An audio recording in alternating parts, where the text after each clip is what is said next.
மகனே சரவணா, சரவணா, சரவணா. வள்ளியம்மை, வள்ளியம்மை, வள்ளியம்மை. முருகா, முருகா, முருகா, என்ன காப்பாத்து முருகா, என்ன காப்பாத்து முருகா. எறும்பு மேல ஏறி அம்மா வரும்போது மயில் மேல ஏறி நீ வந்து காப்பாத்துவேன்னு கந்தர் அனுபூதி சொல்லுதே. இப்ப என் ஆயில் முடியறது கரிகுரியா எருமக்கடா ரூபத்துல என்ன துரத்துக்கிட்டு வர்ற யமன்கிட்ட இருந்து என்ன காப்பாத்த மாட்டியா? பசியால எழுத குழந்தை ஞான சம்பந்தருக்கு ஓடி வந்து பால் கொடுத்தார் உன் தாய்.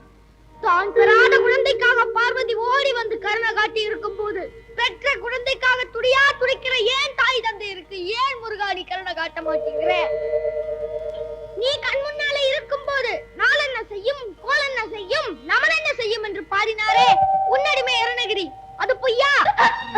எனக்கு மூச்சு விட இல்லையே முருகா, என் நெஞ்சை அடைக்கிறேன்.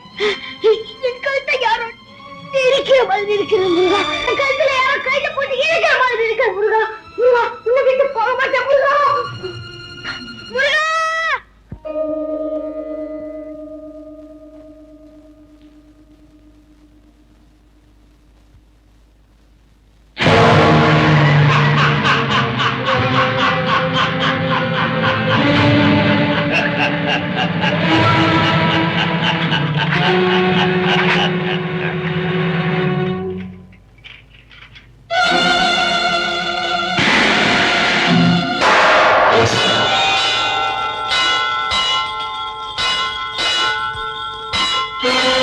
கந்த பெருமானே, கந்த பெருமானே, கடமை தவறக்கூடாதே என்ற ஆர்வத்தில் பாசக்கயிறு என் கை தவறிவிட்டது. திருவண்ணம் பாதங்களை பற்றியிருப்பதை பார்த்துமா உன் பாசக்கயிற்றை வீசினாய்? பிரபு, என் கடமைக்கு தடையாக இருக்கும் எதையும் நான் பார்க்க கூடாது என்பதால் தானே எனக்கு அந்தகன் என்ற பெயரும் இருக்கிறது.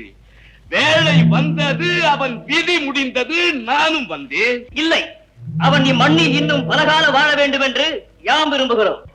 மன்னிக்கவும், ஒருவரின் விதி முடிந்ததும் அரைக்கால் வினாடி கூட கூட்டவோ அல்லது குறைக்கவோ செய்யாமல் இதுவரை நான் உயிர்களை கவர்ந்து வந்திருக்கிறேன். இப்படி நேரத்தோடு போட்டியிட்டு நெறி தவறாமல் என் கடமையை செய்து வந்ததால், வருவதால், வரப்போவதால் தானே எனக்கு தர்மராஜன் என்ற பெயரும் உண்டு.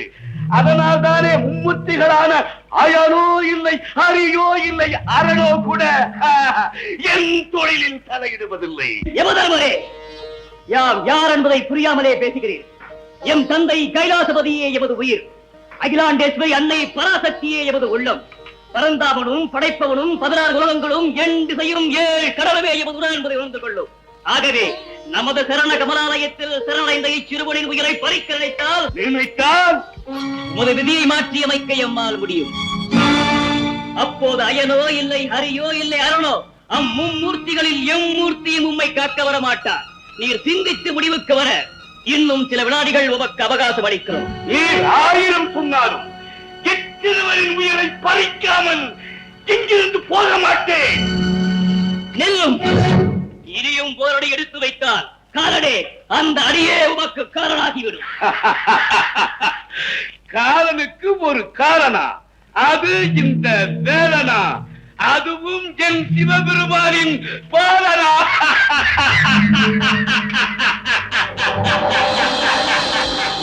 வேலே, உனக்கு வேலை வந்து விட்டது.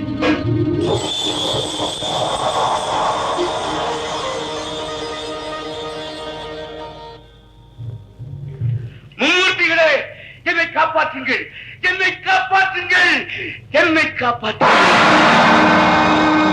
தாயே, தந்தையே, மாமா, பிரம்மதேவரே, உங்கள் அனைவரையும் வணங்குகிறேன்.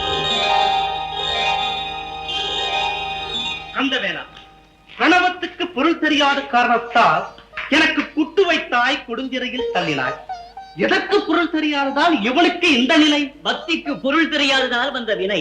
அதை புரிய வைப்பதை விட்டுவிட்டு இப்படி சிறைப்படுத்தி விட்டால் விதி முடிக்கும் வேலையை யார் செய்வது? பழங்கதையை மறந்து விட்டீரா? கோபிக்க வேண்டாம் குமரா, வேண்டுகோள் விடுத்தேனே தவிர விவாதிக்க வரவில்லை. மகா பிரபு, என்னை வம்பிலே மாட்டிவிட வேண்டாம் என்று வரும்போதே சொன்னேனே கேட்டீர்களா? யமதர்மா, நீ பெரிய தவறு செய்து விட்டாய். முருகன் என்பவன் யார்? என் மருமகன்.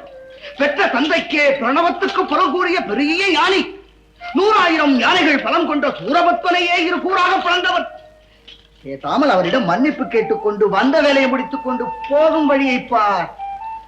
என்ன கார்த்திகேயா? சூதுக்கலையை கற்றுணர்ந்த மதுசூதனரே, உமது சூழ்ச்சிக்கலையை நாடும் அறிவேன். மன்னிப்பு கேட்பதா, வந்த காரியத்தை முடித்துக் கொண்டு போவதா? போற்றியே எனது நோக்கத்தை மாற்றிவிட நினைக்கிறீர், அப்படித்தானே மாமா? மைண்டா, பிரம்மதேவர் பேசினார், நீ எதிர்த்து பேசினாய். என் மைத்துனர் மகாவிஷ்ணுவையும் நீ மதிக்கவில்லை. சிறுபிள்ளை என்பதை நிரூபித்து விட்டாய். சிறுபிள்ளைதான் தந்தையே, ஆயினும் நான் ஒருவன் மட்டும்தான் ஆண் பிள்ளை. இவ்வளவு ஆணவமா? சுவாமி, குமரா, என்ன இது? ஆணவம் பேசவில்லை தாயே, உண்மையைத்தான் பேசுகிறேன். நான் உங்கள் கருவிலே உருவானவனா? இல்லை. தந்தையின் நெற்றிக்கண்ணில் பிறந்தவன் தானே? நிச்சயமாக. அப்படி என்றால் நான் ஆண் பெற்ற பிள்ளை அல்லவா? உண்மைதான். ஆண் பெற்ற பிள்ளை ஆண் பிள்ளைதானே? நான் அதைத்தான் சொன்னேன். வேலா, நீ என் மருமக பிள்ளை என்பதை நிரூபித்து விட்டாய். மைத்துனரே, சும்மா இரும். உனக்கு பிரணவத்துக்கும் அவன் தான் பொருள் சொன்னான், தன் பிறப்புக்கும் அவன் தான் விளக்கம் சொல்கிறான். இல்லையா பிரம்மா? பிரபு, முதலில் இவன் விடுதலை பற்றி பேசுங்கள். மகேஸ்வரா, உங்கள் குடும்ப சண்டையை கொஞ்சம் நிறுத்திவிட்டு என் கடமையை செய்ய அனுமதியுங்கள். குமரா, ஒரு சிறுவனுக்காக யமனை சிறைகளை அடைத்து வேதங்களையும் விதிகளையும் மாற்ற நினைப்பது தவறு. ஆமாம் சரவணா, உன் தந்தை சொல்வதுதான் நியாயம். மகேஸ்வரி, நீங்களும் எடுத்து சொல்லுங்களே. ஆம் குமரா, வேதங்களையும் விதிகளையும் மாற்ற எண்ணாதே. அன்னையே, உங்களின் அபிமான பக்தரான அபிராமப்பட்டர் அமாவாசை சிதையை பௌர்ணமி என்று தவறாக கூறி மரணத்தின் வாயிலில் நின்ற போது அவரை காப்பாற்ற வேண்டும் என்பதற்காக தங்கள் காதிலே அணிந்திருந்த தாடங்கத்தை கழற்றி வானத்திலே வீசி அதுவே நிலவு, அவ்வொளியே நிலவொளி, அந்நாளே பௌர்ணமி என்று கூறி அவரை தாங்கள் காப்பாற்றவில்லையா? மருகா, பொதுவாக பெண்களுக்கு இரக்க குணம் அதிகம். உன் அன்னை, என் தங்கை, அவளும் ஒரு பெண் தானே. பட்டருக்கு உயிர் பறிபோய் விடுமோ என்று பயந்து அவசரப்பட்டு அப்படி ஒரு காரியத்தை செய்து விட்டாள். அன்னை அவசரப்பட்டார்கள், ஆனால் அதே காரியத்தை நீங்கள் ஆற அமர யோசித்து திட்டமிட்டே செய்தீர்கள். எதை சொல்கிறாய்? இரணியனுக்கு எந்த மனிதனாலும் மிருகத்தாலும் மரணம் இல்லை என்பதை உணர்ந்து இரண்டுமே இல்லாத நரசிம்மம் என்றொரு புது பிறவியை எடுத்து அவன் ரத்தத்தை குடித்து உமது பக்தன் பிரகலாதனை காப்பாற்றவில்லையா? மைந்தா, அவர் புதிதாக பிறவி எடுத்தாரே தவிர உன்னை போல் பூமியில் இறப்பையெல்லாம் தடுத்து நிறுத்தவில்லையே. அந்த வகையில் பார்த்தால் எனக்கு தாங்கள் தான் குரு தந்தையே. என்ன சொல்கிறாய்? உமது பக்தன் மார்க்கண்டையனை காப்பாற்ற காலனை காலால் எட்டி வைத்துக் கொண்டீரே, அப்போது பூமியில் இறப்பே இல்லாமல் போகவில்லையா? நான் அப்படியா செய்தேன்? மைந்தா, குமரா, சர்வேஸ்வரனை எதிர்த்து பேசுகிறார். எதிர்த்து பேசவில்லை தாயே, உண்மையை எடுத்துச் சொல்லுகிறேன். அபிராம பட்டருக்காக அமாவாசையை மாற்றலாம், பிரகலாதனுக்காக பிறவியை எடுக்கலாம், மார்க்கண்டையனுக்காக மரணத்தையே நிறுத்தலாம். இப்படி உங்கள் பக்தர்களுக்காக நீங்கள் வேதங்களை மாற்றலாம், விதிகளை மீறலாம், விளக்கங்களை கூறலாம். ஆனால் நான் மட்டும் என் பக்தர்களுக்காக வேதங்களை மாற்றக்கூடாது, விதிகளை மீறக்கூடாது, விளக்கங்கள் கேட்கக்கூடாது. உங்களுக்கு ஒரு நீதி, எனக்கு ஒரு நீதி, அப்படித்தானே? இறுதியாக சொல்லுகிறேன், என்னை வழிபடும் குடும்பத்தை எப்படியும் வாழ வைத்தே தீர வேண்டும் என்று முடிவு செய்திருக்கிறேன். பரம்பொருளே, பராசக்தியே, பரந்தாமரே, படைப்பவரே, உங்கள் முடிவென்ன?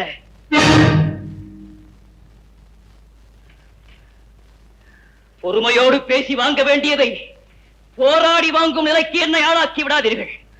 சொல்லுங்கள், சொல்லுங்கள், சொல்லுங்கள்.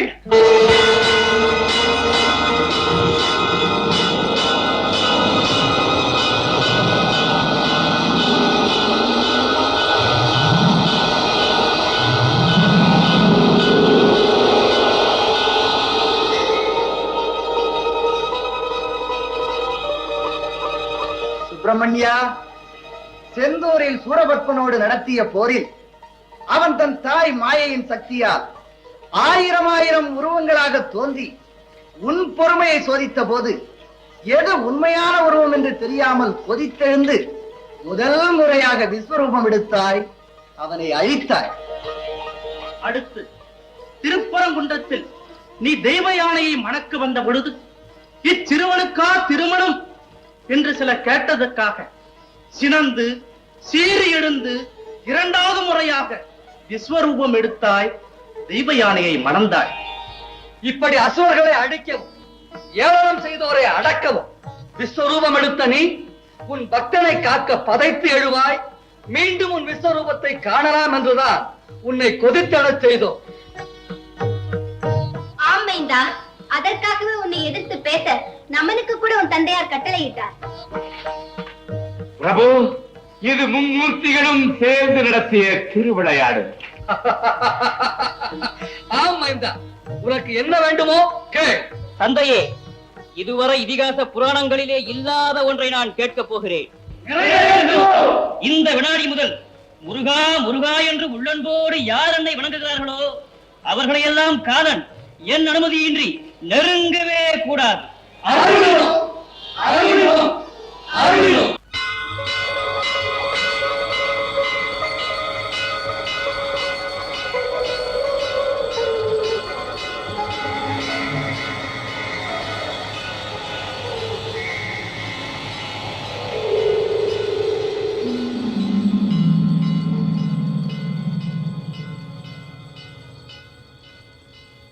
பிரபு,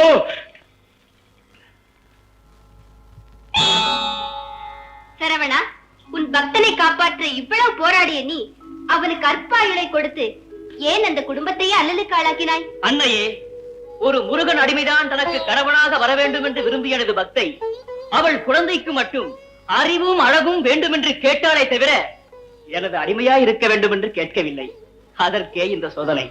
அவர்கள் குடும்பத்தோடு என்னை சரணடைந்து விட்டதால் அந்த குழந்தைக்கு ஆயுளை அதிகரிக்க விரும்பினேன். அதில் வெற்றியும் கண்டேன். அந்த முருகன் அடிமைகளுக்கு இந்த முருகன் அடிமையாகிவிட்டார். அப்பப்பா, பக்தர்களை காப்பதில் மட்டுமல்ல, சோதிப்பதிலும் எங்களை எல்லாம் மிஞ்சி விட்டாய். மருகா, நீ மும்மூர்த்திகளும் சேர்ந்த முழு மூர்த்தியப்பா. உண்மைதான் பிரபு, உண்மைதான். மைத்துனரே, நீர் என்ன சொல்கிறீர்? என்ன இருந்தாலும் அவன் நான் பெற்ற பிள்ளை அல்லவா? என்னருள் பெற்ற பிள்ளை. மைத்துனரே, உண்மைதான் உமா, அவன் நம் பிள்ளை, நம் பிள்ளை. மைந்தா, உனது புகழ் என்றென்றும் வாழ்க, வளர்க.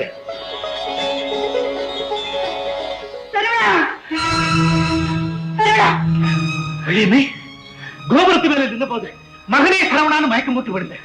இப்பவும் சரவணாங்க. ஏதாவது கனவு கண்டியா? ஆமாங்க, முருகன் நம்ம சரவணை காப்பாத்துட்டா. சரவணை இருக்கு இடம் கூட தண்ணி போச்சு. வாங்க போலாம். சரவணா, சரவணா, சரவணா, சரவணா, அம்மா, அப்பா,